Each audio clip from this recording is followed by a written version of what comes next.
అందరికీ నమస్తే. Welcome back to అమృత గారి అమ్మాయి ఈ ఛానల్కి స్వాగతం. మనకి ఇక రాబోయేది రేపు అత్యంత పవిత్రమైన ఏకాదశి, ముక్కోటి ఏకాదశి. దీన్నే మనము వైకుంఠ ఏకాదశి అని కూడా అంటాము. జనవరి 10వ తారీఖు శుక్రవారం నాడు లక్ష్మీదేవి రోజుగా చెప్పబడే ఈ శుక్రవారం నాడు కలిసి రావడం స్వామివారి పూజ ఎంతో విశేషంగానే చెప్పవచ్చు. మరి ఈ ముక్కోటి ఏకాదశి పూజని అతి సులువుగా నిత్య పూజ చేసుకునే చోటే సులువుగా ఎలా చేసుకోవచ్చు, తులసి పూజని ఏ విధంగా చేయాలి, ఇవన్నీ కూడా ఈ వీడియోలో షేర్ చేస్తున్నానండి. ఎక్కడ కూడా స్కిప్ చేయకుండా చూడండి. అలాగే ఛానల్ని సబ్స్క్రైబ్ చేయడం అస్సలు మర్చిపోవద్దు ఫ్రెండ్స్. ప్రతి నెల వచ్చే 2 ఏకాదశులు మనకి వస్తూ ఉంటాయి. సంవత్సరం మొత్తం మీద 24 ఏకాదశులు.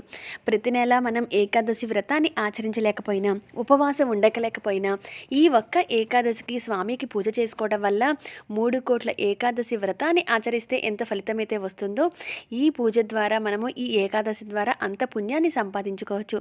ఈ రోజున తెల్లవారుజామున లేవటం, ఇల్లు వాకిళ్ళు శుభ్రం చేసుకోవటం, అందులో ఈ జనవరి 10, 2025వ సంవత్సరంలో మనం ముక్కోటి ఏకాదశి శుక్రవారం నాడు జరుపుకుంటున్నాం కనుక తప్పనిసరిగా ద్వారాన్ని కూడా అలంకరణ చేసి ఇరువైపులా కూడా ద్వారానికి మనం దీపారాధన చేయవలసి ఉంటుంది. ఇంటి ముందు తప్పనిసరిగా ముగ్గును పెట్టండి. ద్వారాన్ని పసుపు రాసి అలంకరణ చేసి ఉంచండి.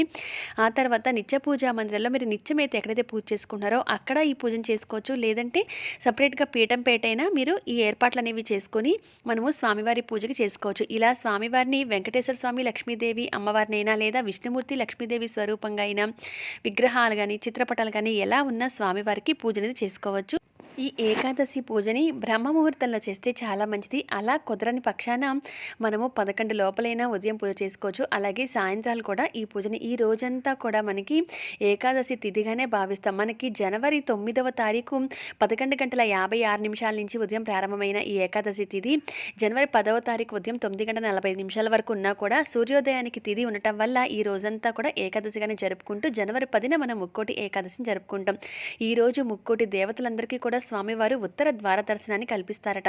మరి మన ఇంట్లో కూడా స్వామివారిని అందంగా అలంకరణ చేసి మనకు ఉన్నంతలో స్వామివారికి పిండి దీపాలను వెలిగించి, ఈరోజు శుక్రవారం వచ్చింది కాబట్టి కామాక్షి దీపాన్ని కూడా వెలిగించుకొని నిత్య పూజా మందిరాల్లోనే మనకి గణపతి అలాగే మన నిత్యం పూజించే భగవంతుని ఫోటోలు అన్నీ కూడా ఇక్కడే ఉంటాయి కనుక ముందుగా దీపారాధన చేసి గణపతికి నమస్కారం చేసుకొని స్వామివారికి అష్టోత్తరం చదువుకొని ఆ తర్వాత వెంకటేశ్వర స్వామివారిని లేదా విష్ణు సహస్రనామాన్ని పఠించడం, గోవిందనామాలు లేదా స్వామివారి అష్టోత్తరాలు ఇవన్నీ చదువుకుంటూ ఈ ఏకాదశి పూజను చేసుకోవాల్సి ఉంటుంది. ఇక్కడ స్వామివారికి ఇష్టమైన తులసి దళాలతో మాలనగా వేయచ్చు. లేదంటే కనుక విడిదళాలు తెచ్చుకుని స్వామివారిని అర్చిస్తూ పూజను కూడా చేసుకోవచ్చు. మరి ఈ రోజున ప్రత్యేకంగా ఉపవాసం ఉండాలా అనంటే ఉపవాసం ఉండగలిగిన వాళ్ళు దశమి రోజు నుంచే ఉపవాసం అంటే గురువారం రాత్రి నుంచి ఉపవాసం ఉండి శుక్రవారం అంతా కూడా ఈ ఉపవాసం ఉండి జాగరణ ఉండి శనివారం ఉదయం మరొకసారి మళ్ళీ దీపారాధన చేసుకొని స్వామి దర్శనాన్ని చేసుకొని ఆ తర్వాత ఉపవాసాన్ని విరమించి భోజనం అనేది చేయవలసి ఉంటుంది. అయితే పూర్తిగా మేము ఉపవాసం ఉండలేము అనుకున్న వాళ్ళు పాలు, పండ్లు, గోధుమ రవ్వ ఉప్మా, చపాతీ ఇటువంటివి తీసుకోవచ్చు. ఒకవేళ మేము పూర్తిగా ఉండలేమండి అయితే పూజ చేసుకోవచ్చా అంటే కనుక మీరు ఏమీ తినకుండా అంటే పాలు, కాఫీ ఇటువంటివి తీసుకొని స్వామివారి పూజ చేసుకొని మధ్యాహ్నం మీరు భోజనం అనేది చేయవచ్చు. రాత్రికి సాయంత్రం మళ్ళీ మరొకసారి దీపారాధన చేయవచ్చు. ఉపవాసం ఉంటేనే ఏకాదశి పూజ చేయాలని ఏమీ లేదు. ఏకాదశికి ప్రత్యేకంగా ఉపవాస నియమం అనేది ఉంటుంది. అది ఆరోగ్యం బాగున్న వాళ్ళు ఉండగలిగిన వాళ్ళు ఉపవాసం ఉండండి. లేదంటే కనుక మామూలుగా మీరు స్వామివారి పూజను చేసుకోవచ్చు. అయితే ఇక్కడ పిండి దీపాలు 1 లేదా 2, 3, 5, 7 ఏకాదశి తిథి 11వ తిథి కాబట్టి 11 దీపాలు ఇలా ఎన్నైనా వెలిగించుకోవచ్చు.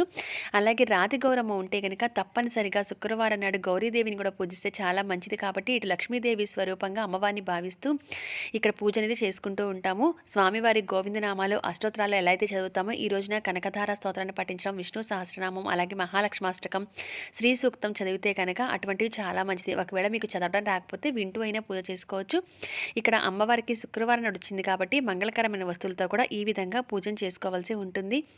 ఈ ఏకాదశి తిథి అనేది మనకి ఉదయం వరకు ఉన్నా కూడా ఈ రోజంతా కూడా పండగగానే జరుపుకుంటాం కాబట్టి ఇంట్లో బ్రహ్మముహూర్తంలో చేసుకోగలిగితే ఆ సమయంలో పూజ చేసుకోవటం లేదా 11 లోపలైన పూజ అనేది ముగించుకొని ఈ రోజున ఏ దేవాలయానికి వెళ్ళినా మనకి స్వామివారిది ఉత్తరంగా ద్వార దర్శనం అనేది కల్పిస్తారు. అంటే ఉత్తర ద్వారం గుండా అటువంటి దర్శనం చేసుకుంటే మోక్షం కలుగుతుందని ఈ ఏకాదశికి మోక్షద ఏకాదశి అని కూడా పేరు. అలాగే ఎటువంటి ధర్మబద్ధమైన కోరికలు కోరుకున్నా అతి శీఘ్రంగా నెరవేరుతాయని చెప్తూ ఉంటారు. అందుకనే మిగతా వచ్చే ఏకాదశి వ్రతాన్ని ఆచరిస్తూ చేయలేని వారు ఈ ముక్కోటి ఏకాదశికి పూజ చేసినట్లయితే స్వామివారి అనుగ్రహం అతి శీఘ్రంగా లభిస్తుందట. అందుకనే ఇల్లు వాకిళ్ళు శుభ్రం చేసుకొని మీకు భగవంతుని ఇచ్చిన దాంట్లో నిండుగా పూజ అయితే చేసుకోవడానికి అయితే ప్రయత్నించండి. ఈ విధంగా నిత్య పూజా మందిరంలోనే మీరు దీపాలను వెలిగించి స్వామివారికి ఈ రోజున పానకము, వడపప్పు, చలిమిడి, పండ్లు ఇటువంటివన్నీ కూడా నివేదన చేస్తూ ఈ విధంగా పూజను చేసుకోవాల్సి ఉంటుంది. ఈ విధంగా పూజ చేసుకొని ఏదైనా దేవాలయానికి వెళ్ళి ఉత్తర ద్వార దర్శనం చేసుకోవడం అస్సలు మర్చిపోద్దు. ఒకవేళ మీకు ఏదైనా ఉదయం పూట ఇలా పూజ చేసుకోవడం కుదరకపోతే సాయంత్రం వేళలో మళ్ళీ పూజని చేసుకోండి. ఉదయం చేసిన వారితే సాయంత్రం కూడా మరొకసారి దీపారాధన చేయాలి. అయితే సాయంత్రం కూడా దీపారాధన చేస్తున్నప్పుడు ఉదయం వెలిగించిన ప్రమిదల్లో కాకుండా మరొక ప్రమిదల్లో, మట్టి ప్రమిదలైనా సరే, లేదా ఇత్తడి కుందులు, లేదా మరొక 2 దీపాలైన పిండి ప్రమిదలు చేసుకొని వాటిల్లో అయితే దీపారాధన అనేది చేయండి. ఈ విధంగా స్వామివారికి, అమ్మవారికి కూడా అతి సులువుగా చేసుకోవచ్చు. నిత్య పూజా మందిరంలో కూడా ఈ రోజున తులసికి కూడా పూజ చేయవలసి ఉంటుందండి. తులసి కోటను కూడా ఏర్పాటు చేసుకొని పూజను చేసుకోవాలి. ఇలా నిండుగా మనకి ఉన్నంతలో నిత్య పూజా మందిరంలో కూడా పూజను చేసేసుకోవచ్చు. ఈ రోజున ఏ దానం చేసినా కూడా ఎన్నో రెట్లు పుణ్య ఫలితాన్ని మనకి ప్రసాదిస్తుంది. కాబట్టి ఎవరైనా పేదవారికి దానం చేయడం, ఏదైనా ఒక బ్రాహ్మణికి స్వయంపాక దానాలు ఇవ్వటం, లేదంటే కనుక ఎవరికైనా పేదవారికి ఏదైనా దానం చేయడం, ఇటువంటివి చేస్తే కనుక మనము పూజ చేసి ఉపవాసం ఉండి వ్రతాన్ని ఆచరిస్తే ఏకాదశి వ్రతాన్ని ఎంత ఫలితం అయితే వస్తుందో దానాల వల్ల కూడా పూజ పూర్తి ఫలితాన్ని పొందవచ్చు. ఈ ఏకాదశి పూజని అతి సులువుగా ముక్కోటి ఏకాదశి నాడు స్వామివారికి ఈ విధంగా పూజను చేసుకోవాలి.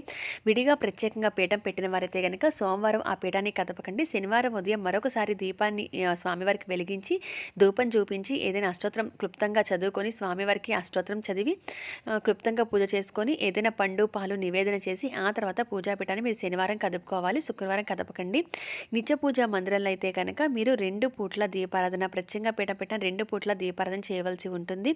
మీరు కూడా ఇక్కడ ప్రమిదలు కానీ ఏవైనా తీసి స్వామివారిని శుభ్రం చేసుకోవాలి అనుకుంటే స్వామివారిని కదపకుండా నిత్య పూజా మందిరంలో వాళ్ళు కూడా చుట్టుపక్కల పూలన్నీ కూడా మరుసటి రోజు నెమ్మదిగా తీసేసి ఆ తర్వాత మళ్ళీ 2 కొత్త పూలు పెట్టి పూజను చేసుకోవాల్సి ఉంటుంది.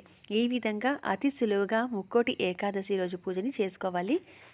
ఉపవాసం లేని వారు కూడా సాత్వికమైన ఆహారం తీసుకుంటూ నాన్ వెజ్ వండటం కానీ తినడం కానీ చేయరు. చిన్న చిన్న నియమాలు పాటిస్తూ ఈ రోజున తలస్నానం చేయడం, ఇంటి ముందు ముగ్గు పెట్టుకోవడం, గడపని అలంకరించుకోవడం, స్వామివారికి పూజ చేసుకోవాలి, 2 పూట్ల దీపారాధన చేయాలి, ఏదైనా దానాలు చేయడం, ఇలా చిన్న చిన్న నియమాలు పాటిస్తూ ఏకాదశి వ్రతాన్ని ఆచరించే పూర్తి పూజా ఫలితం అనేది మనం పొందవచ్చు. మీకు ఈ ముక్కోటి ఏకాదశికి కుదరకపోతే మళ్ళీ మనము ఒక్కొక్క పండగని ఒక్కొక్క ప్రత్యేకమైన రోజు మాత్రమే చేసుకుంటూ ఉంటాం కదా. కానీ ఇదే విధంగా ఈ పూజని ప్రతి నెలా వచ్చే ఏకాదశుల్లో కూడా చేసుకోవచ్చండి. ఎవరికైనా ఆడవారికి పీరియడ్ ప్రాబ్లమ్స్ వల్ల కానీ మరి ఏదైనా కారణాల వల్ల చేసుకోలేకపోతే మళ్ళీ మనకి వచ్చే పుత్రద ఏకాదశి ఉంది. ఇలా రకరకాల ఏకాదశులు ప్రతి నెల కూడా 2 వస్తూ ఉంటాయి. ఆ ఏకాదశులకు కూడా స్వామివారికి పూజను చేసుకోవచ్చు. అయితే ఉత్తర ద్వార దర్శనం కానీ ఇవన్నీ కూడా ఈ ముక్కోటి ఏకాదశికి ప్రత్యేకంగా జరుగుతూ ఉంటాయి. కాబట్టి ఈ రోజున మిస్ అవ్వకుండా పూజ అనేది చేసుకోండి. అలాగే ఆడవారికి పీరియడ్ ఫిఫ్త్ డే అయితే కనుక పూజను చేసుకోవచ్చు. ఈ రోజున బ్రహ్మచర్యాన్ని పాటించాలి. నాన్ వెజ్ అనేది తినకూడదు. ఇలా ఈ చిన్న నియమాలు పాటించండి. ముక్కోటి ఏకాదశి పూజని స్వామివారికి మీకు ఉన్నంతలో భక్తి శ్రద్ధలతో స్వామివారికి పూజ అనేది చేసుకోండి. అయితే ఈ రోజున స్వామికి ఎంతో ఇష్టమైన తులసి దళాన్ని ఎలా అయితే సమర్పిస్తామో అదే తులసమ్మ వారికి పూజను కూడా చేసుకోవాల్సి ఉంటుంది. మీ ఇంట్లో తులసమ్మ యొక్క ఆనవాయితీ ఉంటే కనుక అక్కడ కూడా మీరు చక్కగా శుభ్రం చేసి శంకుచక్ర నామాలతో అమ్మవారి ముందు కూడా ఆ తులసి కోట ముందు కూడా ముగ్గులు వేసి దీపారాధన పెట్టడం అస్సలు మర్చిపోద్దు. ఒకవేళ పూజ అంతా మీరు ఇక్కడ చేసుకోదలుచుకున్నా కూడా నిత్య పూజా మందిరంలో చిన్న దీపారాధన పెట్టడం మర్చిపోవద్దు. అక్కడ దీపారాధన చేసిన తర్వాత మాత్రమే మీరు తులసమ్మ దగ్గర పూజ అనేది చేసుకోవాల్సి ఉంటుంది. కాబట్టి ఇక్కడనే మొత్తం పూజను చేసుకోవచ్చు. నిత్య పూజా మందిరంలో చేసుకొని వచ్చి ఇక్కడ 2 దీపాలు పెట్టిన నమస్కారం చేసుకోవచ్చు. తులసి అమ్మవారి అష్టోత్తరం చదువుకోవడం ఇటువంటివి చేయాలన్నమాట. తులసి చెట్టు చుట్టూ కూడా ఎక్కడ దుమ్ము లేకుండా శంకుచక్ర నామాలతో అలంకరణ చేసి 2 దీపాలు పెట్టి అమ్మవారికి అష్టోత్తరం చదువుకొని పువ్వులను సమర్పించి పూజను చేసుకోవాల్సి ఉంటుంది. ఒకవేళ మీ ఇంట్లో తులసి కోట ఆనవాయితీ లేకపోతే కనుక చిన్న మట్టి ప్రమిద ఏదైనా తీసుకొని, లేకపోతే రాగి గ్లాస్ కానీ ఇత్తడి గ్లాస్ కానీ తీసుకొని కొంచెం దాంట్లో మట్టిని పోసి, లేదా ఇటువంటి ప్రమిదలైన మట్టిని పోసి తులసి దళాలను విడిదళాలను తెచ్చుకొని ఈ తులసి కోటలాగా పెట్టుకొని మీరు పూజను చేసుకోవచ్చు. లేదా ఈ చిన్న తులసి కోటలో పెట్టుకున్నట్టయితే ఈ తులసి కోటను కూడా చిన్నదాన్ని తీసుకొచ్చి మనము నిత్య పూజా మందిరంలో పెట్టేసి పూజను చేసుకోవచ్చు అనమాట. మరుసటి రోజు పిండి ప్రమిదలు తీసివేసిన తర్వాత కూడా ఎవరు తొక్కని చోటైతే వేసేయాలి. పారే నీటిలో కలిపే అవకాశం ఉంటే కనుక అలా కలిపేయవచ్చు. అంటే కొంతమందికి తులసి కోట ఆనవాయితీ లేదు అంటారు కదా, అటువంటి వాళ్ళు ఇలా చిన్న కోటలాగా తులసి దళాలను మాత్రమే పెట్టుకొని పూజను చేసుకోవచ్చు. ఇదండి ముక్కోటి ఏకాదశికి అతి సులువుగా పూజ చేసుకునే విధానం. ఇన్ఫర్మేషన్ నచ్చితే ఛానల్ని సబ్స్క్రైబ్ చేయండి. మరొక మంచి వీడియోలో మళ్ళీ కలుస్తాను. Thanks for watching.